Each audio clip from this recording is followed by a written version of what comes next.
the elite athlete should be the standard, right? The elite endurance athlete, that's what we should compare everyone to do too. This isn't some, like, that's what we should want everyone to have, is highly functional mitochondria. And so how can we get people to there the most effective and efficient way? The ideal circumstance is having a middle distance runner running on the Diamond League circuit and running a different distance every week.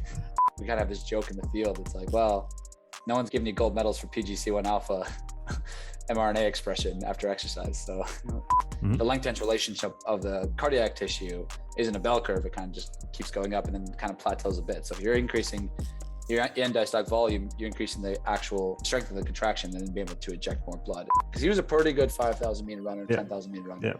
And then he did like no international competitions for 4 years. Was that guy just doing zone 2 training for 4 years? Like, I got to know, like, how can you then translate that into such long-term success?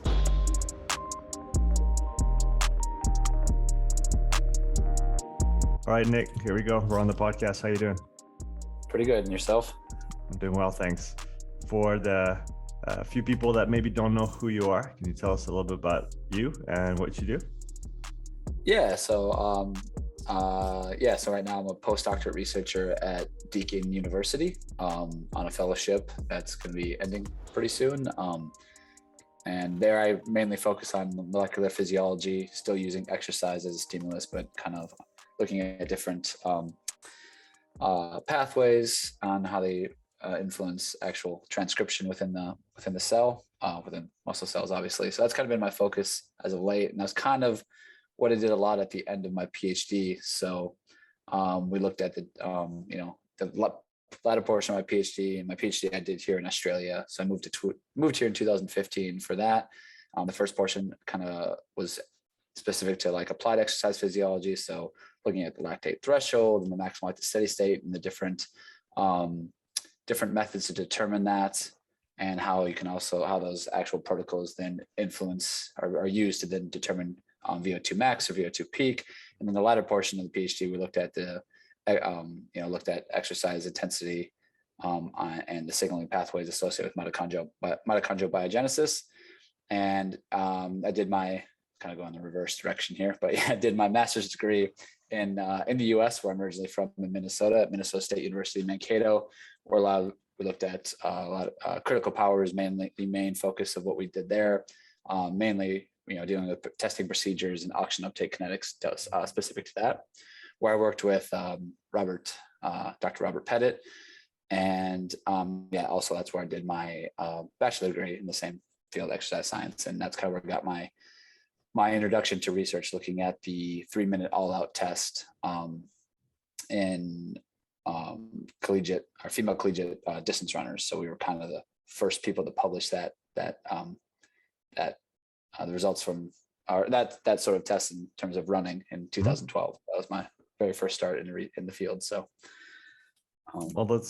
it's great, because what I wanted to do today is talk about exercise intensity distribution, intensity domains, and thresholds. It remains, I think, an important part, although complex and with many facets. It remains a very important part of the applied side of what we can do on the field as coaches with our athletes, just to make sure that we're training at the right intensities for the right adaptations. And then maybe later on in the podcast, talk about set adaptations, how they occur, and maybe talk about the mechanistic side just a little bit more. So maybe to begin with, my first question would be, if we looking at your paper that you published, like I mentioned before, I read it many times, looking at different methods to measure or calculate different anchor points on the intensity distribution spectrum. If we were to take, just to maybe simplify, to guide the conversation, threshold 1, threshold 2, and then VO2 max as 3 anchor points that are going to help us determine how to organize an athlete's training. Could you go through each one of those 3 and tell us, from your perspective and experience, what are if you had to pick one protocol for each anchor point, let's call them, what would you pick and why?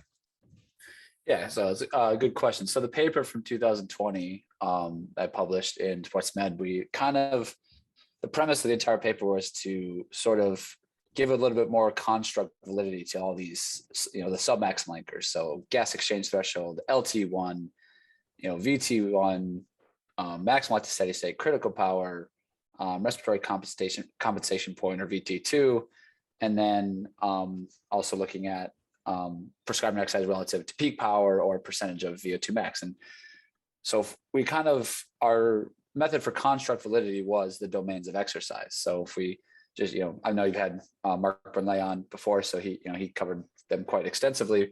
So we have the moderate domain, the heavy domain, and the severe domain. So even though the domains of exercise have been around for a while and thresholds have been around, it's there hasn't been a lot of like intersection of the two, right? So it's like a lot of the LT1s or whatever, the GET or maximal steady state was always associated with performance. So the concurrent validity of 10-kilometer running or hour cycling or whatever it may be. So it's no, these thresholds should represent the transition from moderate to heavy and heavy to severe. So moderate, we know it's the, just to briefly, discuss the systemic responses is that we get a quick plateau in oxygen uptake or VO2 consumption in roughly 3 minutes. And blood lactate, if you're a healthy or moderately trained individual, should remain at baseline, but we've all done lactate on unfit individuals and that thing goes up from the start. So it's kind of hard to actually, there's a little bit of restriction with that. With the heavy, we see this delayed steady state in VO2 consumption, or it's known as the slow component. And we see blood lactate above baseline. And then the severe domain of exercise, it's this non-steady state exercise. So we see this continual increase in VO2 consumption, continual increase in blood lactate accumulation. So we thought, okay, well, if we can determine, the transition or assign, LT1 or GET and actually say, okay, which one of these actually represents the transition from moderate to heavy? And that should be the central question. And, we looked through the literature and it's like, well, not a lot of people even answered this question. So the way that people have answered the question was they took VT1 or GET and said, well, exercise at 80% of that. Boom, it's moderate. It's like, well, it's like 30 watts. I mean, that's not very finite. It's pretty blunt, or they do the same, we'll do the difference between GET and critical power. It's like, well, obviously they're good demarcators of the domains. So what we tried to find was who actually, looked at the transition from moderate to heavy using a VT1. So they, did somebody do a study where they measured VT1 and then looked at, the systemic responses 5 watts above that if you're talking about cycling, or 10 watts and 15 watts, and then down 5, 10, 15. I mean, that's the ideal. Then you can get the sensitivity of the measure. And I mean, basically no one had done that. And so we tried to synthesize all this research saying, like, looking at LT1 or GET, no one's explicitly looked at the sensitivity of these measures to be a determinant of the transition between moderate and heavy. And so we kind of put all that research together and discussed it and what needs to be done. And, now you ask me if, I had to use a protocol to determine that based on, lack of evidence. I mean, there are some, once you go through it and you kind of understand the different literature, I think there are definite ways to do it. So in a lab, I actually do think there's a bit of validity to the GET and the VT1. Again, it has to be confirmed, but the mechanistic, of this sort of disproportionate increase in CO2, which represents VT1 or GET, whichever way you measure it. I think if you take all the methods together, if you take the excess CO2, the departure and ventilation relative to VO2, the partial pressure of O2, I think you can combine all these and get a general idea because it's measuring some change. So we assume that's what it is. And in terms of LT1, it's essentially, the lactate above baseline. Now, what that actually means is that the log method, it's the baseline plus 0.5 millimole. Is it the visual inspection? It's like, well, it's kind of a little bit more, it's a bit tougher. So if I were to actually, if I had an athlete who was, had a lactate monitor at home, which, more people have them than you think, especially cyclists and triathletes, because they're data obsessed, right? Runners, not so much, but you can, and if you have a power ergometer or a stationary, ergometer in your house, you can essentially measure your lactate values. And what I would advocate for is a very refined protocol to determine the rise in blood lactate. Now, what I mean by that is not a full GXT. So let's say, you have an idea of what your aerobic, or let's stop using that term, the transition between moderate and heavy domain of exercise. You have an idea. So, you think roughly it's 200 watts. Let's say you think that's what it is. Well, if I was going to do with my athlete, I would say, all right, we're going to bring you, I'd tell them at home, all right, what you're going to do is you're going to come in, or you're going to be at home rather, and you're going to start at 150 watts. And you're going to go up 10 watts every 4 to 5 minutes, probably 4 minutes would be ideal, until you get a blood lactate value, roughly above 3.5. Because then you get this nice, very, measuring at very small increments, and you can actually physically, you can actually see it quite well. Not physically, you can actually see it, and then you can get it more refined. So it's like, all right, so then if it's 200, we know that between, on day to day, 190 to 210 is going to be that transition, depending on how you feel, how overtrained you are, or how fatigued you are, or whatever. And, we've actually used the protocol before in the lab to determine intensity. We just haven't really published it because it was used for, a training study where we took muscle biopsies. So, yeah. Now, you want me to go on to heavy severe, or you want to talk about that? Maybe a couple questions on that LT1. So 10 watts. What's the impact of the size of the steps on lactate increase, and how should that guide us if we're not using that, let's say, very targeted protocol for LT1? What are the considerations for what is a 10 watt step going to do versus a 30 watt step, for example, on lactate levels? Well, it gives you it gives you more accurate, right? So when you at 30 watt, you could miss it. So I think, and I haven't tested this, but I would speculate that the reliability would be much more consistent with a smaller increment, and you're going to be able to detect a much more obvious and finite, maybe not the right word. I can't. Yeah. I guess you have more detail on the intensity spectrum. Yes. But what I was referring to is what I think I read or heard somewhere, something to do with the magnitude change from one step to the next has an impact on how lactate reacts and responds, and so that might have to be considered. But I wasn't sure in what capacity that was a factor or not. Yeah, if you think about, so if you look at some research where they look at oxygen uptake kinetics, and you see that when they jump from moderate to heavy, and they might drop 100 watts, and there's still that going to be that slow component, even though you're doing previous exercise. So I guess you try to, with a finite, you're sort of trying to, have the influence of that, of your phosphocreatine stores or lactate, intramuscular lactate production to produce ATP, as minimal as possible, and rather just measuring the efflux of the blood. Okay, or so the lactate into the blood. Yeah. Okay, so we have very gradual, and some people advocate for much longer steps, 8, 9, 10 minutes per step. Do you see that as necessary or not necessary? What do you think? Yeah, and people advocate for that, and you see it's like, oh, we want 3 to 4 minutes for moderate trained, and then 5 to 7 for highly trained. I'm not, but we know that with training that there's going to be a shift in your delayed steady state. So actually the time to reach your steady state when you become more trained, say if going to heavy exercise, is actually going to be shorter. So that would almost tell us that we don't need as long a step. Now that's a bit of a stretch. I know what you're saying, but I'm not really married to any idea of this is the step it has to be. The only thing I would advocate for, it's consistent across all your that specific athlete. That's probably the only thing I would actually recommend in terms of that. So I'm not married to the idea of it has to be this. Even you think 3 or 4 or 5 minutes. What does that mean? The body doesn't know. It could be 3.5, could be 4.5. It just, we like round numbers as humans.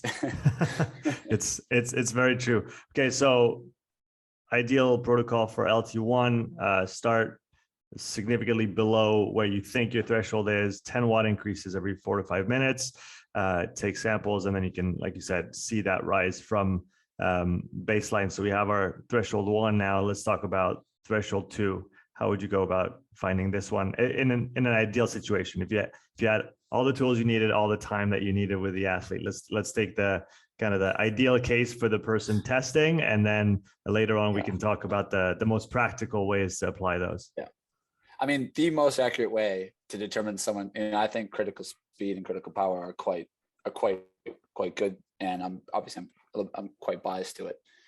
the ideal circumstance is having a middle distance runner, that 800 to 3K, right in that range, even sometimes 5K, running on the Diamond League circuit and running a different distance every week.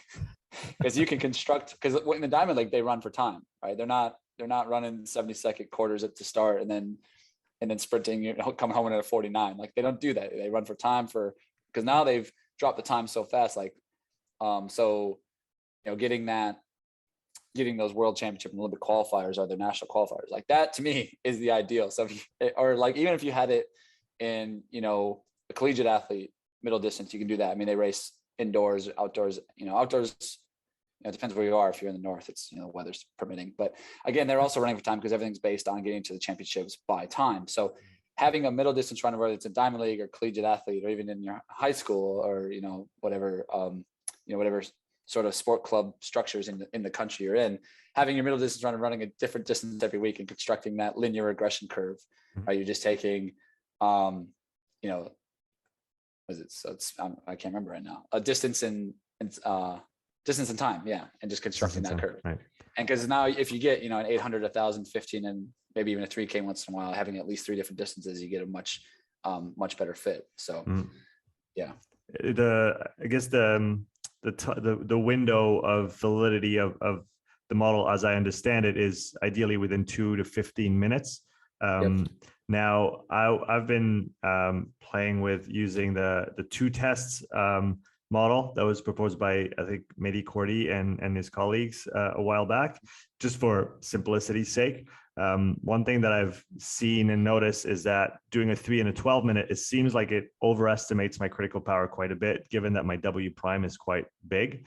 I don't know if that's something that you've seen, or would you recommend to add a longer test to the mix to try and get more accuracy on the measure? I would actually go shorter than the 12. Okay. Because I think that 3 to 9 minute range, or 3 to 7, is actually quite ideal. And you get sort of this, kind of, we postulated in the times we've done it, is that we kind of see that this sort of, there's a lot more motivation to do a shorter, like, time trial event. And when you're getting such great error from W prime and critical power or critical speed or whatever, whichever one you're doing, that the hyperbolic curve will start to actually intersect with the error of the measurement. Mm-hmm. And so I think that's important to try to keep as far as you can. I personally would never do anything over 9 minutes in my experience.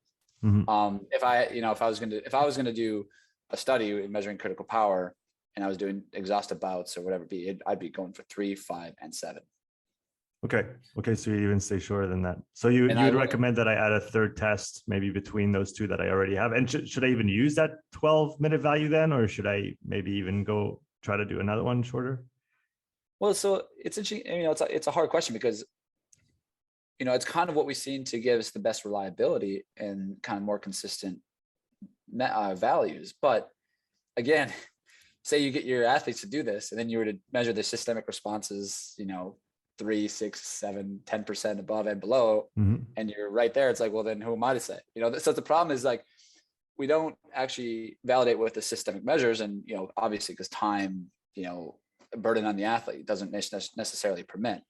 It's always hard to, when you go from 3 to 12, like, you've been using it with all your athletes. I would only add a 6. I actually wouldn't even eliminate the 12, because then all that old data is kind of out the window. Like, it's really hard to use it if all of a sudden you're manipulating your whole value. And you might see, like, just by doing it vertical, you're going to get detraining or training adaptations just by manipulating what you did. It's like, well, it's funny because I'm in Australia, and I was presenting about all this, and I remember this guy said to me, and I'll never forget it, because he said, I was talking about what we're talking about, like construct validity with all these methods, and he said, it doesn't matter if it's valid as long as it's reliable.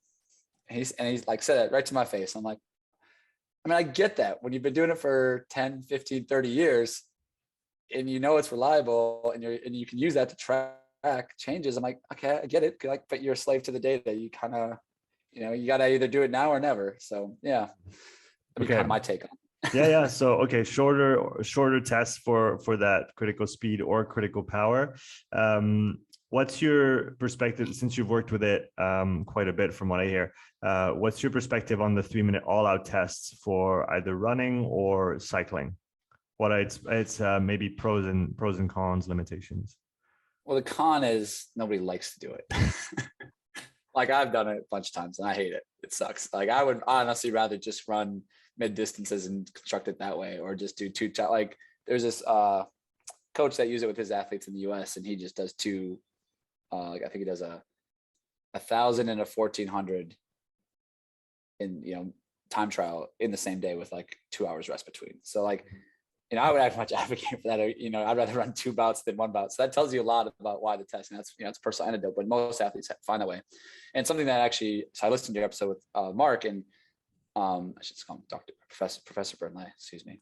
And he said like what you find, especially with trained athletes, is that they pace themselves eventually, and they actually, they do the sprint at the beginning, but then they, lack of a better term, they kind of sandbag it a little bit, and so we could eventually see an overestimation because pacing is so ingrained. I mean, then when an athlete is going all out, I mean, it is an exhaustive effort. So that's the issue with it. And the other issue with it is you actually end up having to do a bunch of bouts anyway, because you always have to, if you're doing it in a study, you have to do familiarization trials. Mm-hmm.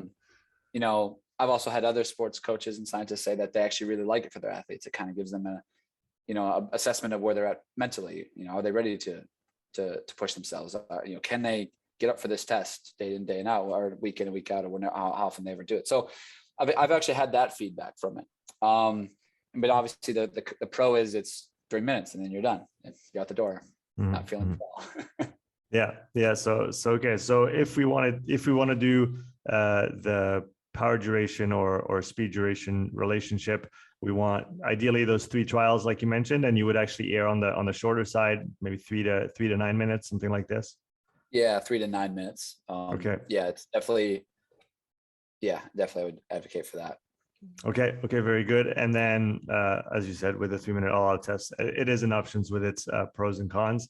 Now, let's talk about VO2 max. In an ideal world, you want to get somebody's VO2 max, VO2 peak. What tests are you going to employ and why? The resource I sent you, that with the actually predicting someone's peak power and then assigning that. So the ideal protocol for determining VO2 max is an 8 to 12 minute GXT with 1 minute stages, or minute protocol. You're going up, it's 2.5 or 3 watts every second or whatever it is. But the best thing to do is get to 8 to 12.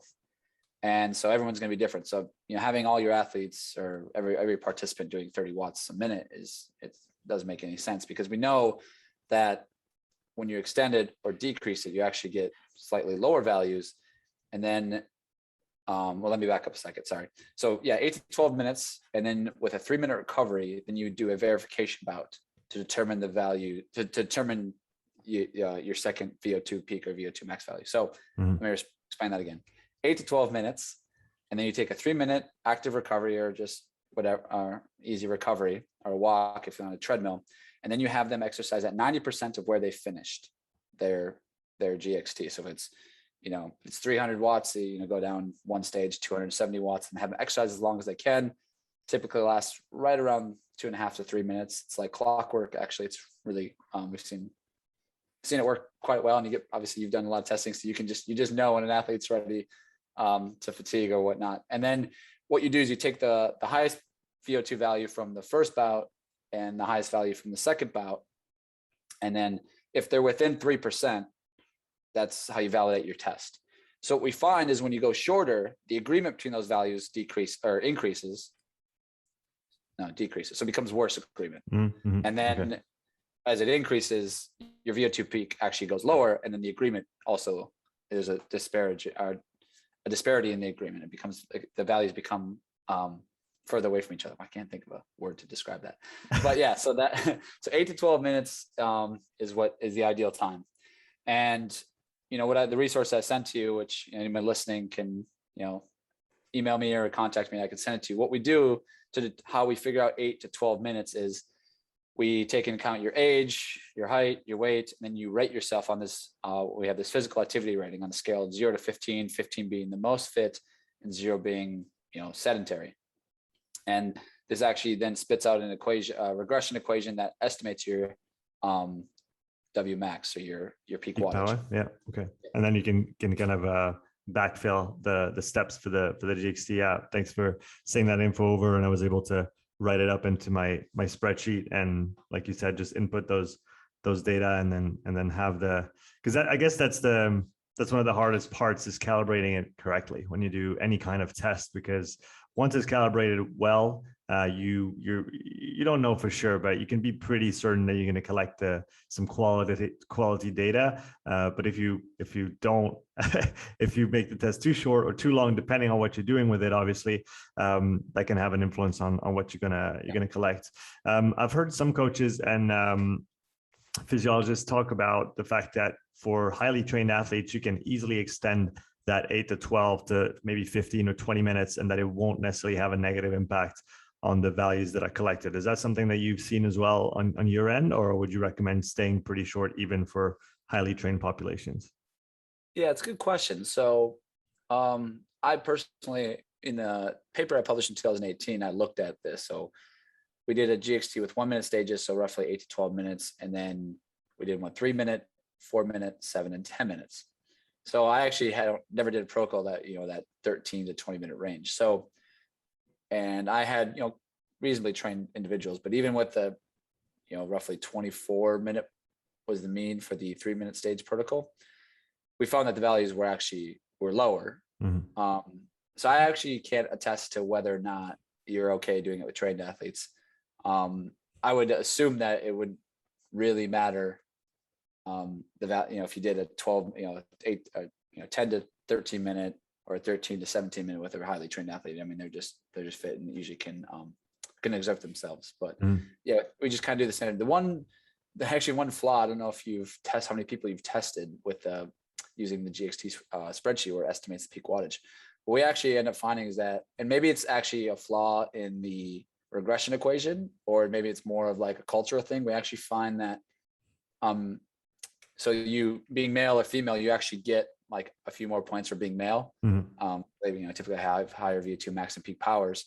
And we actually found that the males would maybe slightly overestimate themselves and then females slightly underestimate themselves. So I'm not sure if it's actually baked in the regression, or, females are just more modest and don't, Is that based on the rating that the 0 to 15 scale? Yeah, no. So it's actually, and that could be it. So it's either it's baked into you get, it estimates your VO2 max. So you get 10.9 mLs per kg per minute for being a male and 0 for being a female in that.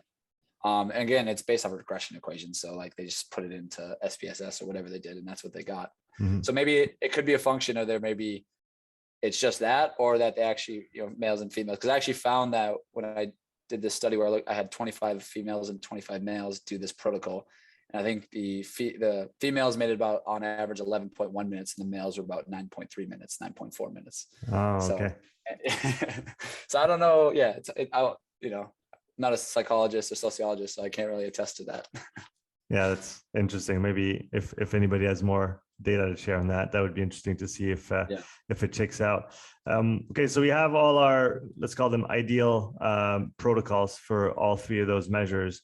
Now, if you had to measure all three threshold anchor points, threshold 1, threshold 2, and VO2 max or VO2 peak in one session or in one visit, is there any combination of kind of a hybrid or modified protocol that you might see fitting to do this, even if obviously there's going to be some compromises and we might not get the best value for each one, but still come away with some useful data, let's say?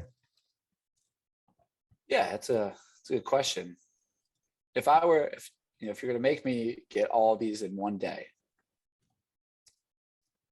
I would start off with the refined protocol and assume this person is, relatively trained so they can, handle a big workload for the day. Now, I've never done this. It'd be interesting to see how you did this over separate days compared to within the same day. Because I would assume with someone who's trained, it wouldn't matter. So I would do that refined protocol. So I would, have a general idea of what their transition between moderate and heavy, and you can estimate this from their estimated peak power.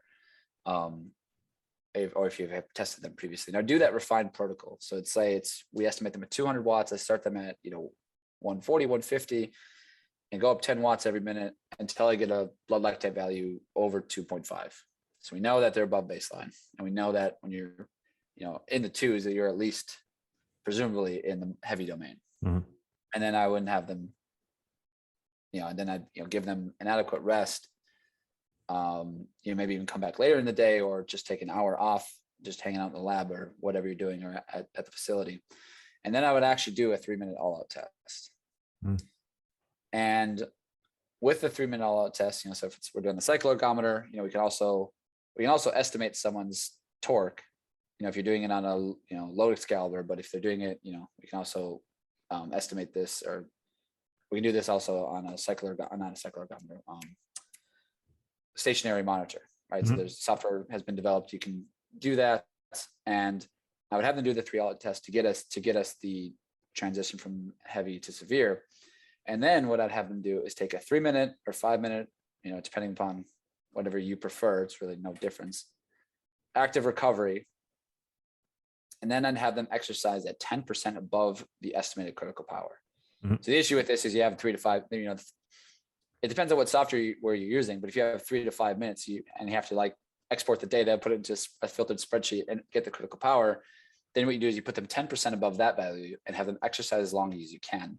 Mm-hmm. And that typically lasts 3 to 5 minutes, and they will achieve their VO2 max. So this protocol is actually from a paper in 2015 by Ida Clark, mm-hmm. Who I actually worked with at Minnesota State Mankato. So she was a year ahead of me in the master's. So she published that protocol, and then I know how you can get critical power and VO2 max in one go.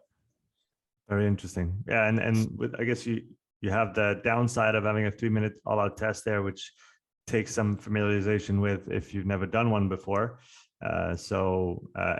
Is there any way, from your perspective, if you're not in a lab, to do a 3-minute all-out test on a different kind of a bike that wouldn't be able to control a whole bunch of parameters? Is there a certain cadence, RPM, that you want to maintain throughout the 3-minute all-out test, or can that decrease over the test? The only thing that matters is maximal exertion for the 180 seconds?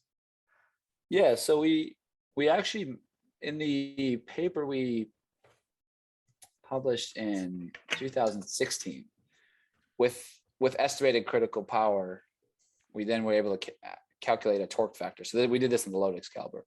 And so what we actually did was we got the participants to, in a warm up, figure out their preferred cadence. And we actually used that value to then help calculate the actual torque factor, and if you're doing it on that. I've actually never personally done it, when they're doing a bike and they're doing on a power meter, that a stationary ergometer. So I've never actually done that. I know there's protocols and papers out there validating this. So I can't really attest to how that protocol goes. Okay. Well, and either way, we have like you said, refined protocol into a 3-minute all-out test, into a validation bout, 10% above the calculated critical power, and that should give us everything that we need in one fell swoop. Now, if we don't necessarily have access to a lactate meter, VO2 equipment, or gas exchange measurements, are there any valid or useful field testing methods that might enable someone to find, and I'm especially talking about that first threshold, because obviously with critical power and critical speed, if we have somebody's race data or best performances, we can quite easily calculate this, as you mentioned it earlier. But that first threshold seems still to be the sticking point, where if you can't measure internally, if you don't know what's going on the physiological level, it seems very hard. And I've heard people talk about, obviously the old talk test is always one that is there, but it's not necessarily a test. Many factors can influence this. Then there's cardiac drift, but that also is influenced by many factors. Is there anything tangible in the field that can be used to determine that, in your opinion? So the only thing that I would use, if you had to just use something, is, I don't know if you know Phil Maffetone. Yeah, so he does the MAF test, where in all his experience, and I've listened to him a few times on the podcast. Has he been on yours? Not yet. No. Yes, I listened to him, I think, on another one, Peter Attia's podcast, and he talked about this where basically in all his experience, but I haven't seen the data or the regression equation, but he says your transition between moderate and heavy, which should be right around, which is your maximal oxidation rate. So we're saying increase in blood lactate above baseline and the maximal oxygen up, maximal fat oxidation rate should be about the same. And he says that's 180 minus your age. Now we know the issues with the heart rate max prediction, right? It has an R value of like 0.65, but what else? It's all you got. It's the only thing that actually seems to be determined some of it. But he says it's 180 minus your age. And, if you're sort of untrained, you go maybe 5 to 10 beats below that. If you're pretty trained, you go 5 watts above that, or not 5 watts, 5 beats above that. So and how you determine the speed or your speed associated with this is that, you get your, if you have a heart rate monitor, or even if you have like the one that just goes around your wrist with your Garmin or your Coros, whatever you use, or if you're, cycling, is that you get up, if it's running, it's about, he says about 8K or 5 miles. And you just get up to that heart rate and you just maintain that heart rate. So most of the time, especially when you're starting out, you're going to have to decrease the intensity to maintain just right at that heart rate and not go over. And then you can track your progress. So that's one. And I've read all his research, and it's something, I think there's something there. It just obviously the best way to do it is get in the lab and measure your maximal oxidation fat rate and then assign a heart rate to that and go out and you can do that. Yeah. So I actually personally do actually use it. I actually find it's been pretty good, especially in base training, especially when it's like, I'm kind of, I've been running for 15 years. So I have like a general idea how it should all feel. And it's a good way to just keep, not go crazy when you're training. So sometimes people just, want to go fast all the time. Yeah. But yes, I think there's a bit of merit to it, but I haven't, I would like to see the actual regression equation published and the actual, the data on that, because he says it, but I actually haven't seen it published yet. Okay, interesting. But like you said, it might not be validated, but if it's practical and if it can give a good idea of where people should train, and especially if it's a conservative measure, because I guess most of the time we tend to overestimate that first threshold and be a little bit how to say that just going too hard, going too fast. So if that's on the lower side, I guess that could be a good way to go about it. So we've talked about testing protocols. Now I'd love to talk about adaptations of different types of training on different levels. So first of all, you talked about the systemic responses from different intensity domains. Can we talk about now what's going on maybe on different levels? Let's start about the muscular level, the metabolic level. What's going on if we're doing training in the moderate intensity domain? If we talk about capillaries, mitochondria, what adaptations are going to be developed at those intensities? Yeah. So in terms of from mitochondrial level, we actually find that, and it's actually data I haven't published yet, that we find that training in the moderate domain, even in acute bout, all the transcription factors associated with fatty acid metabolism are elevated. And we assume that with consistent training, the same will increase actual mitochondrial proteins with consistent training at that. And we're going to increase capillary density. We're going to increase our mitochondrial network. We're getting nice striations in our muscle. And so, we're getting this sort of, I guess, for lack of a better term, these aerobic adaptations within the skeletal muscle when you're exercising that moderate domain. And I think, it's interesting because we spend a lot of time, and especially muscle physiology, is talking about these adaptations, but and we've done training studies and we try to translate these adaptations in protein content or mitochondrial respiration and into performance, and it just doesn't work. So it's also really hard. We kind of have this joke in the field. It's like, well, no one's giving you gold medals for PGC1 alpha mRNA expression after exercise. So Yeah. So sorry, that was a bit of a tangent, but yeah. So It's a general, like it's a just it's a valid tangent. yeah. And Thanks I for going think, there. yeah. And I think, the one thing, especially with the moderate training, is obviously, is the most important aspect, especially extension, Mhm. is, getting higher volume, especially that in your base training of it, because you're not even really getting, getting the skeletal muscle adaptations, the ability to store intramuscular triglycerides and, spare glycogen stores, and even, marginally increase your glycogen stores, but you're also getting the bone and tendon adaptations, especially for, if you're talking about marathon running. I think that's actually maybe even the more important benefit of this long prolonged exercise is, injury prevention and actually accustomed to that type of exercise. Mhm. So now we talked about maybe the peripheral adaptations. If we talk about it centrally, if we talk about, for example, the heart, I've heard kind of two trains of thought on the heart. Certain people talk about cardiac output training, and that we're going to be maybe seeing eccentric hypertrophy of that left ventricle, seeing a bigger heart that's able to pump more blood out. And I've heard people say that this is this is one of the things that happens when you train on the lower intensity side of things. You want maximum end diastolic volume, and that's going to increase that left ventricle size. And I've heard other people say that those adaptations don't actually happen, or if they do, it's to a very small extent or over many, many years rather than on a very short time span. So what's your perspective on more central adaptations to moderate intensity exercise? Yeah, I think, yes, I mean, it's also hard because most of the research looking at these adaptations is sort of cross-sectional. I mean, and especially, with like we compare elite endurance athletes to non or moderately trained. It's like, well, obviously we should see a difference, and we know that. So it's hard to actually determine, was it always there and it was marginal, or did it actually adapt that much? So it is a bit hard when it's cross-sectional like that. And I think the biggest adaptation is, is the stroke volume, the ability to just pump more blood per minute, increase your cardiac output at lower heart rates. I mean, that's, that just seems to be the most important adaptation you can get from within the heart. And so does that happen as a result of training? And is that mostly left ventricular influenced, let's say, quality, or does vasodilation capacity come into play to a large extent?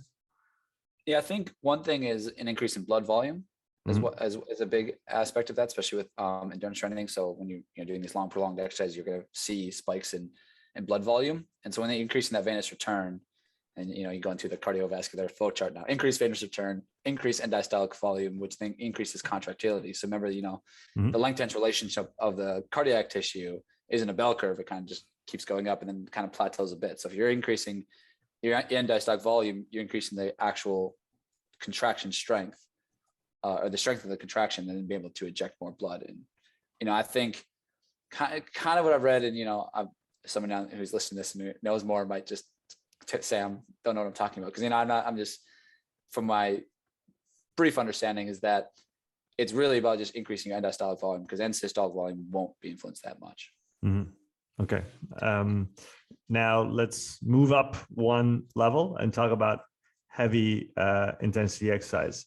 What are the significant differences between the adaptations that we'll see in the moderate domain versus the heavy domain from your experience and perspective? Yeah, I think in my perspective, the biggest is actual be able to metabolize lactate. So the actual, probably the most important, if you had to, say one, obviously there's many, is the actual ability to transport lactate out of the lactate producing tissue into tissues that can consume it. So, we're thinking like MCT1 transporter, and I think that's probably the most important adaptations. And then now we've seen with George Brooks's work, his first kind of paper showing this in 2007, and then stuff that him and San Milan have been working on recently is actually looking at how lactate is an actual signaling molecule in terms of transcription and translation, in terms of the adaptation within the muscle. So I think that as an extra signaling molecule is important. And then we know that when you get into that heavy exercise, you're also activating all these, the phosphorylation of AMPK, calcium commodulin, P38, because we know that the homeostatic disturbance is actually not a linear trend with intensity. It's all kind of curve linear, actually. So we actually see that, we're talking about, NAD and and reactive oxygen species and AMP to the ATP ratio and the release of calcium are all signaling molecules to activate all those phosphorylation proteins, we know that we're actually getting a much more enhanced, signaling cascade.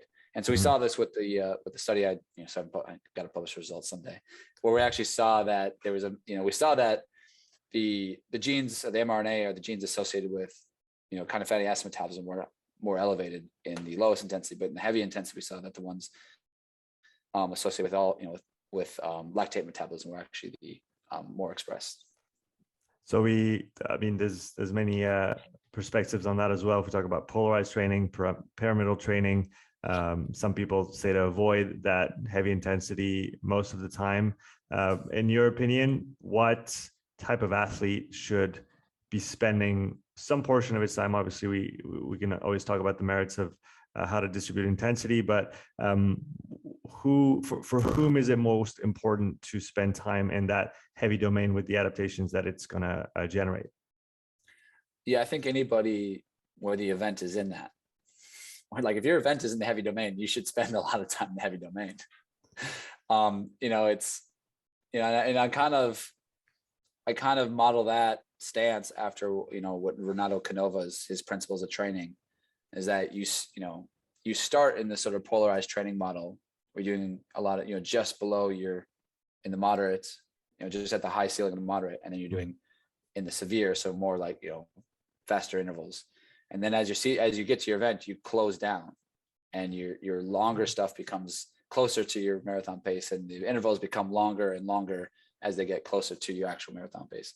So I'm actually a big proponent of that training model, because if you're going to train for a marathon, you should train like you're running a marathon. So I think there's a lot of merit to that.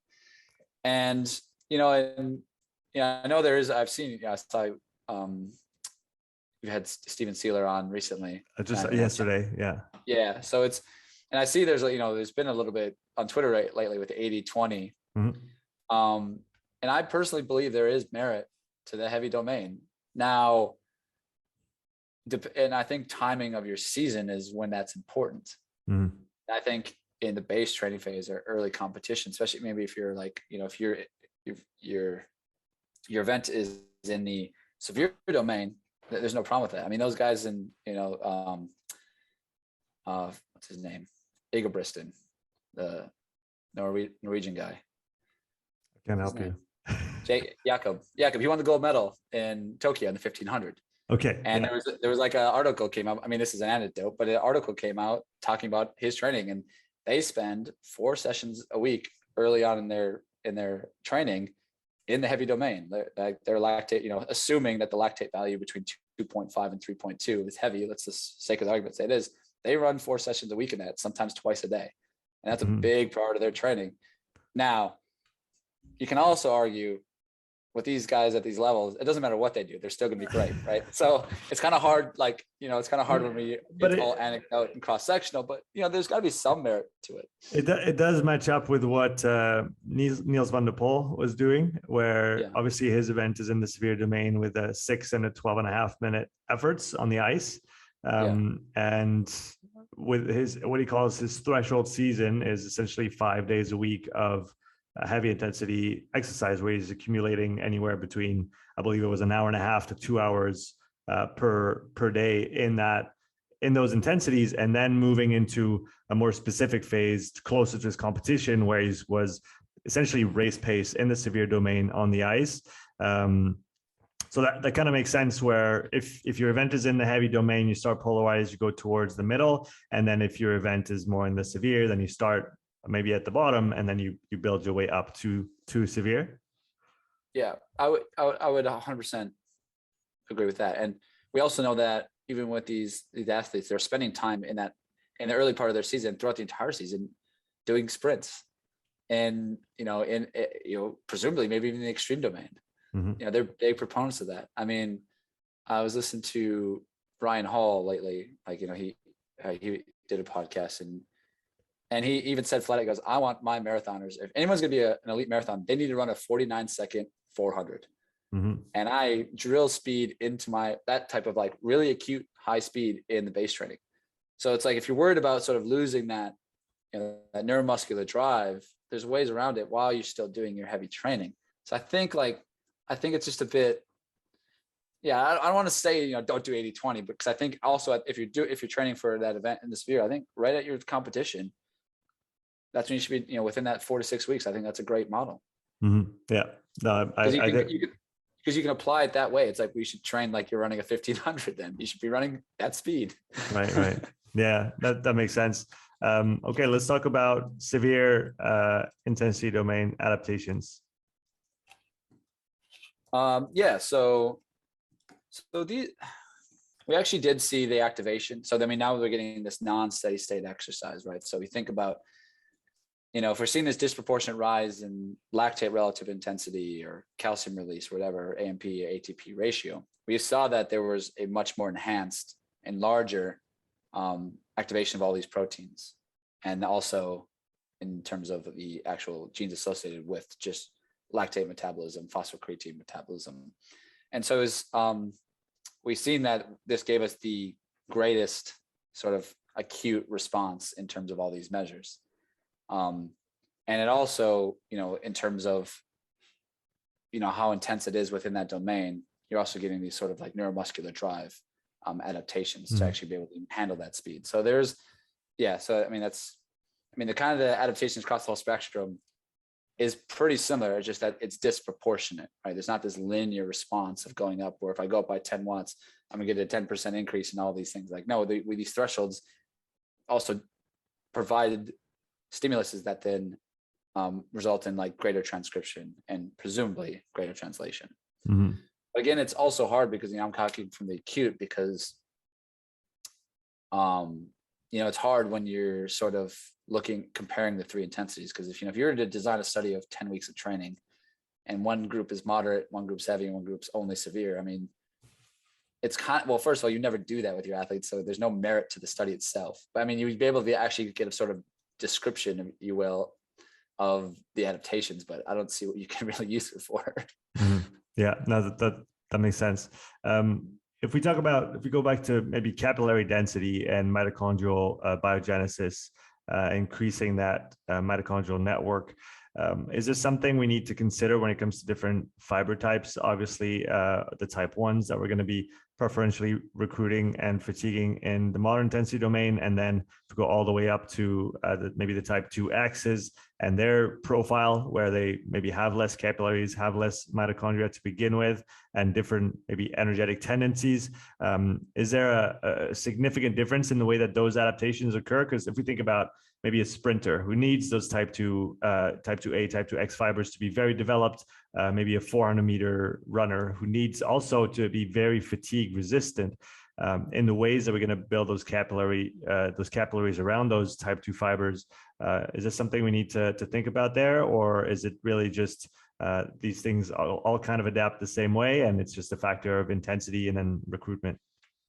Yeah, so I think if I'm thinking about like endurance athletes, it's excuse me, it's obviously the fatigability. So right, delaying the fatigue of whatever muscle fiber you're recruiting. And I think more important for like the longer distance is the ability to actually utilize partition substrates in a way where you're actually sparing your glycogen stores, right? Mm-hmm. So if we're thinking about longer distance, I mean, the best thing you can do is utilize fat metabolism as best you can, so you at these high intensities. So I think it all depends on what your event is, right? I don't think we really need to worry too much about the IMTG capacity of a 1500-meter runner, right? It's more like how much are we glycogen replenished, and I think that's going to be more of a determinant factor than this adaptation or that adaptation. And obviously the fatigability and the ability of that muscle fiber to produce said power of the event. So I had a few questions on Twitter that came up when we were planning this call.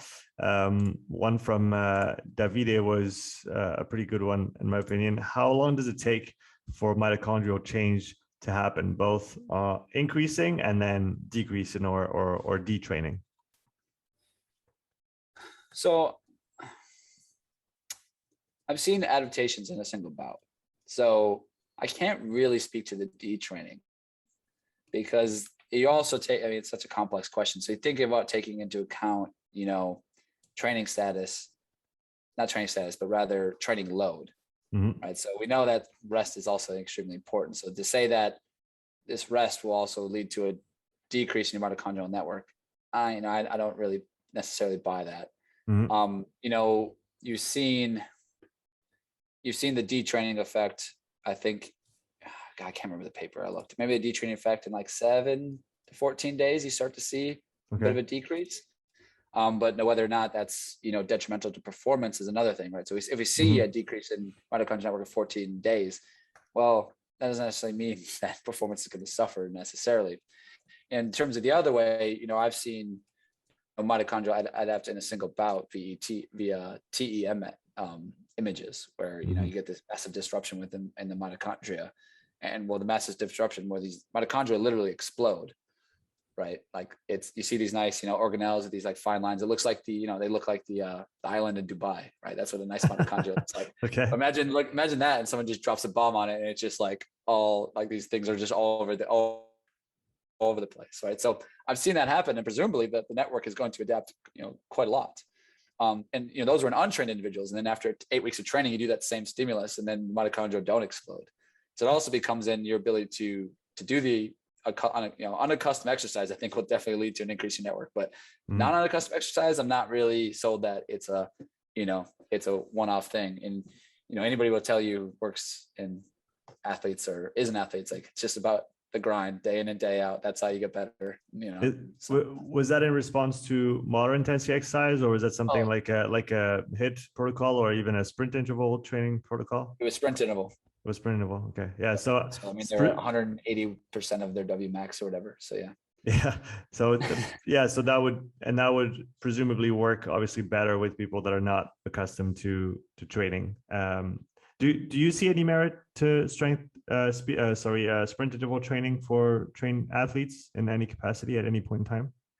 Yeah, absolutely, I do. I think especially with endurance athletes, I think it's something that might be underutilized. And not that you want to go do 10 sprint intervals, but keeping that neuromuscular drive, I think, is what's more important rather than necessarily the mitochondrial adaptation. So I think there is a place for it all the time. So okay. Next question from Carrie, asking about how long it takes for carbohydrates and fat oxidation levels to return to steady state after going hard for a period of time in a workout, if that's something you've come across or been able to measure. Yeah, I mean, I've actually never measured that, but I would assume the biggest dictator of that would be your training status. And the more highly trained, the faster it comes back to baseline. Yeah, I would definitely assume that. And we know that even with if you look at blood lactate values, if that's if we take that as an indicator, it's actually you get that faster back to your predicted level if you actually do a cool down, or if you don't, the stays elevated for longer. Yeah, it's I've never actually we never actually quantified that. So I know that they've also done the sort of off kinetics of moderate exercise, where they look at the decrease in oxygen to kinetics, and it does sort of mirror. If we kind of look at that, it kind of does mirror the oxygen uptake. So if we're talking about the decrease, it's pretty similar. So maybe faster than you think, especially, or maybe about quite fast with the moderate, but with the heavy and severe, again, it depends on training status and how hard the effort was. Okay. Yeah. So something we never did was measure lactate. If we use lactate as a measure post-exercise during the cool down. So next question from Wooder. He's asking about zone 2 training for the time restricted amateur cyclists. So I'll actually read the question out. Considering said principle in sports, yes, one will miss out on economy effect on cycling, but if you haven't got the time during weekdays to get a long ride in, could one just do a zone 2 slow run for 1 hour instead of 3 hours on the bike, for example? Wouldn't you get similar adaptations in the fibers, increased mitochondria, capillary changes, increase in fat oxidation, similar cardiovascular changing, ? Has this ever been tested, or should the time restricted athlete stick with heavy intensity sessions during weekdays with the weekend zone 2 long ride? Yeah, I've never actually looked at this per se. I mean, I'm a big proponent of what you do is what you should do. Like, the cross training, there's benefit to it if people need it for injury management or whatever. But, one thing that I've noticed a lot, especially people with time restricted, is they actually use this sort of zone 2 in their long training sessions, the weekends, their long ride or their long run. They actually increase that intensity and kind of get more, so bang for your buck, if you will, instead of, people can't always do the 14 to 16 hours of training that might be the optimal. But if you're going to do less, if you're going to do less, I think that employing your long run or your long ride or your long run to get into that sweet spot and stay there, I think there's a lot of benefit to that. In terms of substitution, if the adaptations are similar, I mean, I assume they're, it's probably better than doing nothing, obviously, but if it's time restricted, it's hard to say if 1 hour of, I have no idea if 1 hour of running equals 2 hours of cycling. I mean, in terms of caloric expenditure, isn't it 3 to 1, I think, for distance? Right. Roughly. Yeah. And maybe something to add in there, would carbohydrate restriction be interesting for someone who has less time to train, less time to do moderate intensity exercise? Could we potentially increase fat oxidation by having less glycogen available?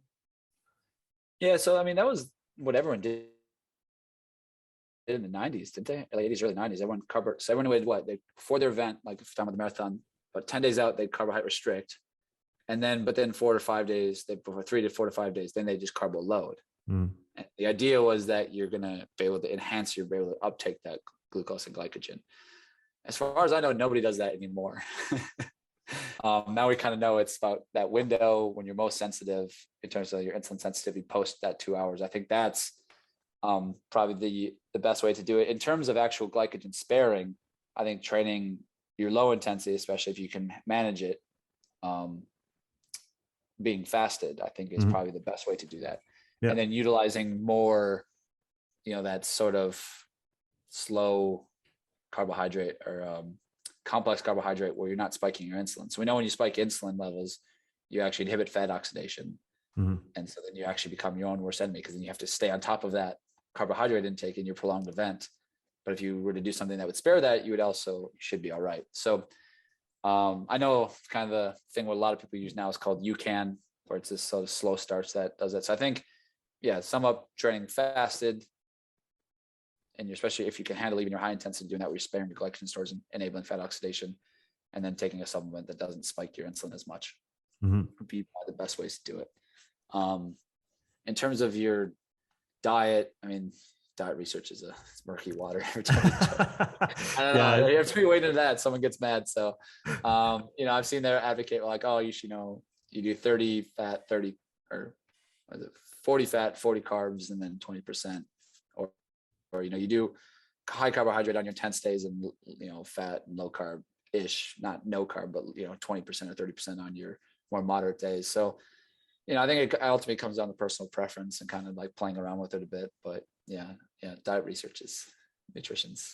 I'm with you. It's very, very complicated. If you ask Tim Noakes, you should never eat a carb ever again. So I don't know. Nick, I have a few closing questions for you. The first one is, what have you changed your mind about recently in terms of what you believe or thought you believed or thought you knew?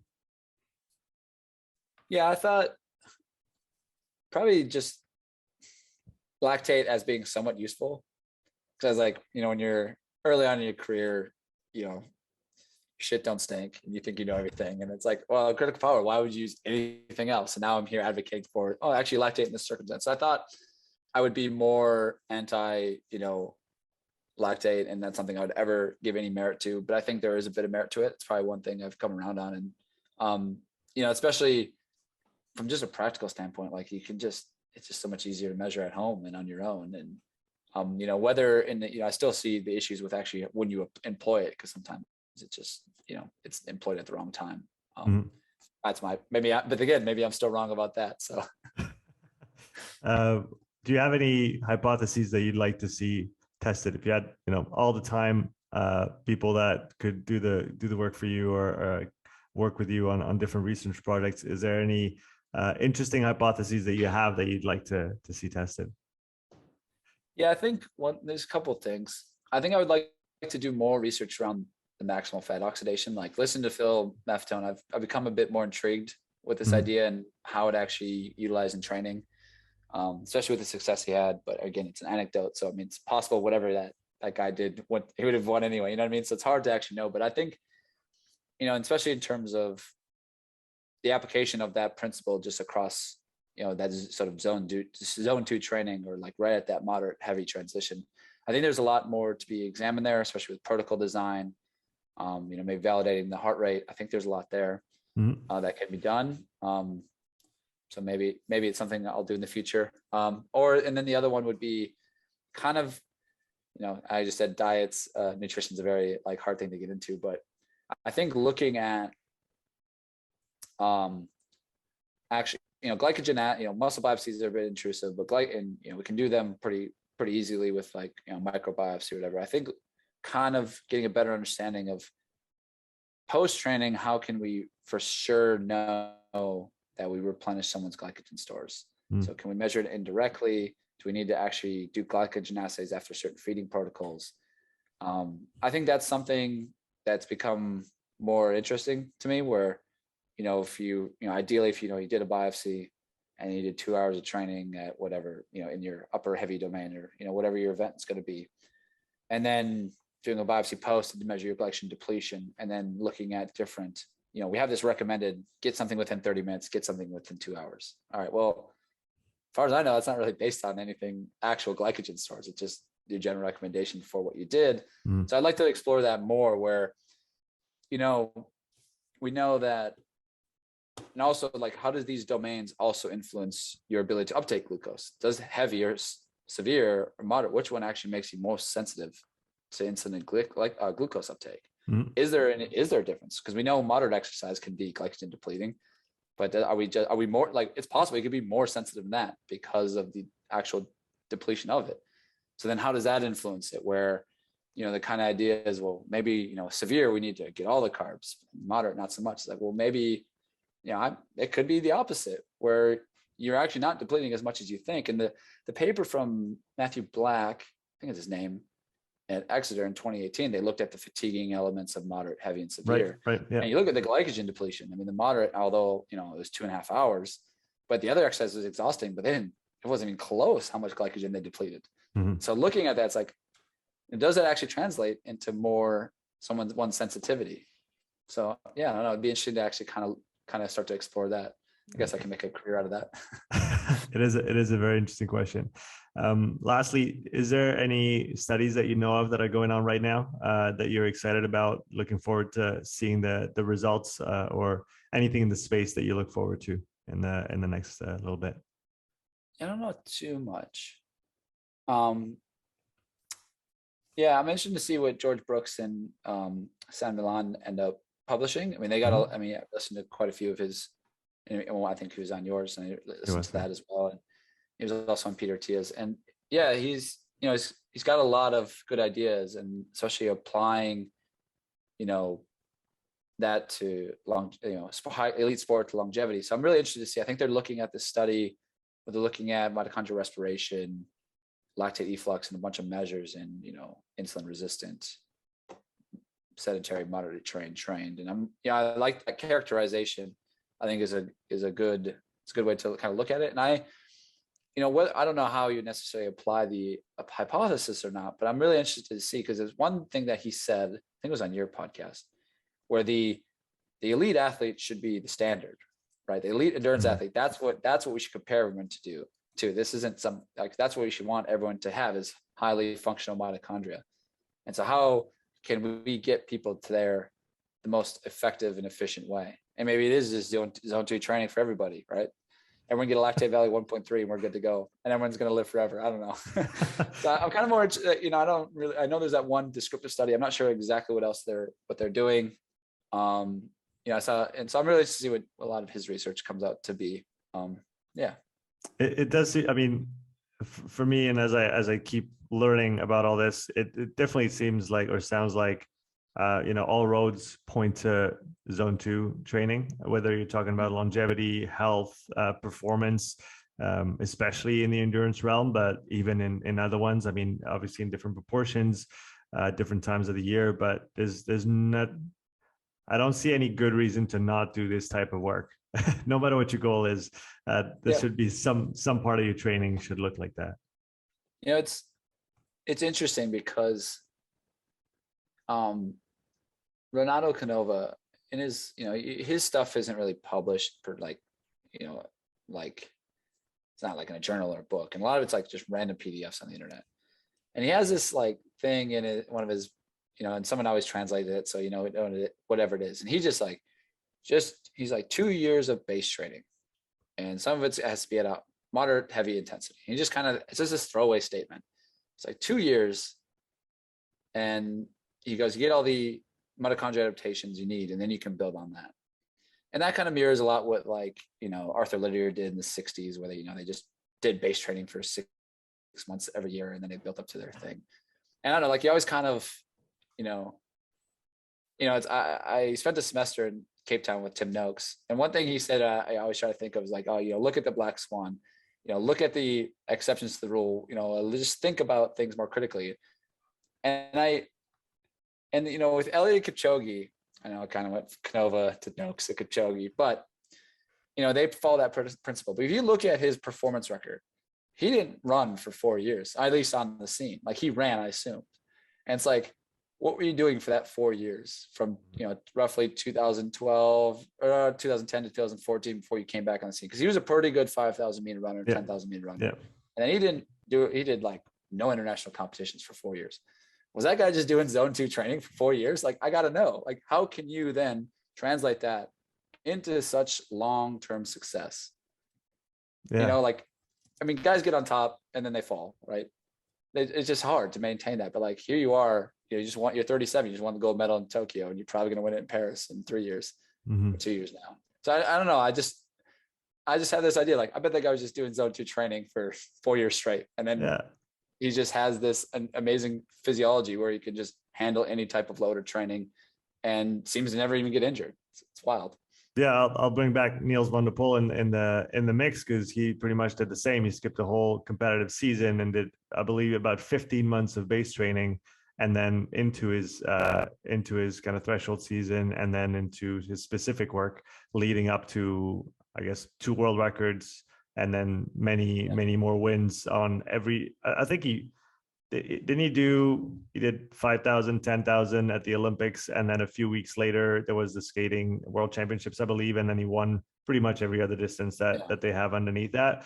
So, I mean, just a phenomenal overall performance. And like you said, just probably about over a year of just base training leading into those. I mean, it could speak a lot, you know, that we're just speculating. I mean, it could mean a lot why you're not a great endurance athlete till you're 28 plus. Like, why does it take that long to become that good? Is it just that amount of time on the legs? Is it that important? And it's kind of funny because it's actually something I've employed in my next training block. So I've like run marathons, or at least attempted to. I've been dealing with injuries a lot, and it's just like, all right, I'm spending this in next, you know, starting in January, like 14 months.